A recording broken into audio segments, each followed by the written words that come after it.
অজু করার সময় অজুর পানি যখন মুখে লাগাবেন একটি দোয়া পড়বেন, আপনার চেহারা নূরের মতো উজ্জ্বল হয়ে যাবে ইনশাআল্লাহ। আপনার চেহারা নূরের মতো উজ্জ্বল হয়ে যাবে। চেহারা থেকে ব্রণ, মেস্তা, কালো দাগ সহ যাবতীয় সমস্যাগুলো আল্লাহ তাআলা দূর করে দিবেন এবং আপনার রিজিকে বরকত হবে ইনশাআল্লাহ।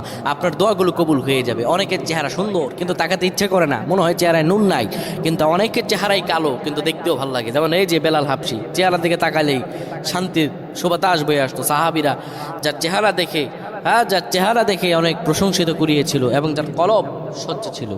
প্রিয় ভাইরা আমার, অজু যখন আপনি করবেন, অজুর পানিতে যখন আপনার চেহারা ভিজাবেন, তখন অজুর পানিতে আপনি এই দোয়াটা 3 বার পরে, দুরূদ শরীফ 3 বার পরে ফু দিবেন। দোয়াটি হলো আল্লাহু নূরুস সামাওয়াতি ওয়াল আরদ, আল্লাহু নূরুস সামাওয়াতি ওয়াল আরদ। পানিগুলো নিয়ে সেই পানির মধ্যে আপনি ফু দিয়ে চেহারার মধ্যে লাগাবেন। আমার আল্লাহ রাব্বুল আলামিন